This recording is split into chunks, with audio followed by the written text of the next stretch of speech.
Hello everybody, welcome to the new video. Today I am going to explain a poem of class 8. It is unit 4 section 3 and the name of the poem is The Fabulous Fabled Silk Road. This poem is about the Silk Road or which is also known as Silk Route. So which was an ancient trade route था western world को middle east and Asia से connect करने वाला एक root था, silk route.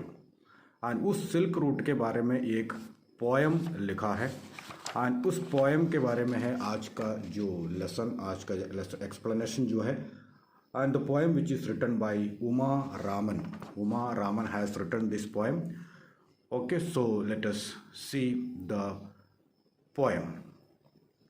Over mountains and deserts, through oases and markets, past cities and towns, snaked the fabled Silk Road. So जो silk road है, silk route जो है, वो सिल्क रूट कहाँ से निकलते हैं उसके बारे में है ये poem. So over mountains and deserts, mountain से होकर, पहाड़ों से होकर जाती है और डेजर्ट से होकर जाते हैं। ओसिस मीन्स जो वाटर स्प्रिंग, जो डेजर्ट में किसी जगह पर पानी निकल आते हैं, that is Oasis. And Oasis से होकर जाते हैं एंड देन मार्केट से होकर जाते हैं, सिटियों से गुजरते हुए जाते हैं। Then snaked the fabled silk road. Snaked means that is moved like a snake.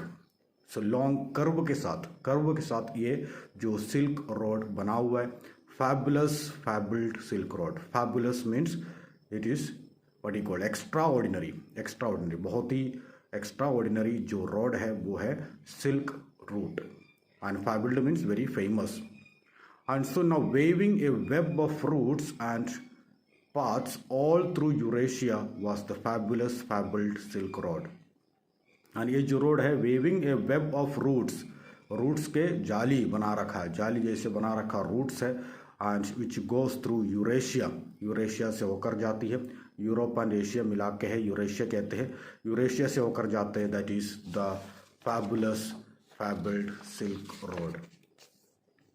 Journeying from Xian to Baghdad, traders, merchants and families took the fabled silk road। सो जियान से बागदाद जाने के लिए जो रोड है वो road भी silk road ही है। सो लोग जियान से बागदाद जाने के लिए भी, जो लोग मीन्स जो मर्चेंट्स या बिजनेस लोग जो भी है, ट्रेडर्स जो भी है और विद फैमिलीज जो है, वो सब जो है जियान से बागदाद जाने के लिए ये फैबुलस सिल्क रोड का यूज़ करते थे। For 2,000 years and more, trudging on winding paths, they traded on the fabled Silk Road। So 2000 years पहले, 2000 साल पहले ही लोग उसमें से चल रहे थे। जो वाइंडिंग पाथ मतलब टेढ़े मेढ़े जो रास्ता था, और वो उसी रास्ते से लोग 2000 साल पहले से ही जाते थे, मतलब ट्रेडिंग के पर्पस, ज़्यादातर तो ट्रेडिंग ही उसी रूट से चलते थे। And so that was the silk route. In caravans, horses or on foot, carrying their goods, they journeyed on the fabled silk road। In caravans, लोग जो जाते थे वो caravans में जाते थे। caravans means a house on wheels, वो तो करावन है, करावन से जाते थे जो उस टाइम घोड़े चलाते थे, घोड़े या ऑक्स या कैमल्स चलाते थे उसको। एंड उसमें जाते थे, हॉर्सेस में जाते, कोई लोग पैदल भी जाते थे। कैरिंग देयर गुड्स, अपने जो गुड्स लेके जाते थे, मतलब वो मेन रूट जो था, ये रूट बिजनेस पर्पस के लिए था। एंड सो लोग अपने सामान एक जगह से दूसरी जगह ले जाकर बेचने के लिए ये रूट यूज़ करते थे। Trading silk, gems, glass, perfume to paper in the bazaar of the fabled silk road। तो इसके जरिए क्या क्या एक्सपोर्ट किया जाता था, क्या क्या ले जाते थे। सो इसमें सिल्क आता है, जेम्स आते हैं, ग्लास, परफ्यूम, पेपर, सारी चीज़ें एक जगह से दूसरी जगह इसी सिल्क रूट के जरिए लेके जाते थे। Passing cities with lilting names. ऐसे सिटीज से निकल के जाते थे जिसमें म्यूजिकल नेम है।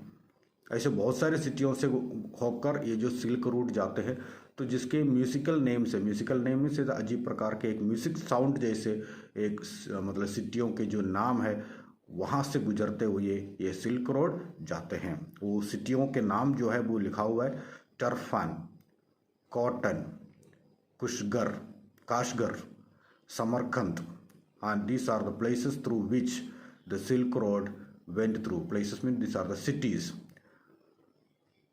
on the fabled Silk Road. So these are the cities which covered the Silk Route. Then back they went with other goods through cities and towns over mountains and deserts on the same fabled Silk Road. तो एक side तो जाते हैं, उसके बाद वापस भी उसी रूट से लोग वापस जाते हैं। Back they went with other goods, दूसरे चीज़ों से, मतलब एक जगह से दूसरी जगह पर जो है वो कुछ चीज़ लेके जाते हैं और वहाँ से दूसरा कोई चीज़ लेके वापस भी इसी सिटी से होते हुए, इसी टाउन से होते हुए और इसी माउंटेन्स के साइड से और इसी डेसर्ट से होकर, मतलब इसी जो फैबल्ड सिल्क रोड जो है इस सिल्क रोड से ही लोग वापस जा रहे थे। So such a famous was this silk road and that time. और कोई रोड तो था नहीं है एंड सो इस वजह से सभी लोग ये जो सिल्क रोड यूज़ करते थे, यानी सिल्क रूट कहाँ जाता है, एंड इस सिल्क रूट के जरिए ही लोगों के सारे जो बिजनेस, ट्रेड, सब कुछ इसी से चल रहे थे। सो the poem which is written by Uma Raman, who was a teacher, trainer and author, and actually she is from Chennai. She has created textbooks that are widely used in Indian schools. बहुत सारे text books जो school के बच्चों को पढ़ने लायक जो बहुत सारे बुक्स उन्होंने लिखा है। And she has conducted many English language teaching workshops for teachers के लिए ट्रेनिंग प्रोग्राम वगैरह ये कंडक्ट करती थी।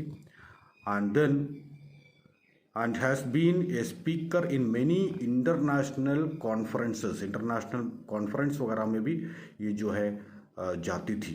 And then she is interested in developing innovative ELT, English language teaching के लिए बहुत ज़्यादा फेमस थी ये। And she also was very much interested in giving this English language training, और इसी वजह से वो बहुत ज़्यादा फेमस हो गई। ज़्यादातर इंग्लिश जो है बच्चों को इंग्लिश सिखाने में वो बहुत फेमस थी। ऐसे एक पोएटस है ये जो Uma Raman. Okay, so that is the explanation of this poem. So now thank you very much for listening. Thank you.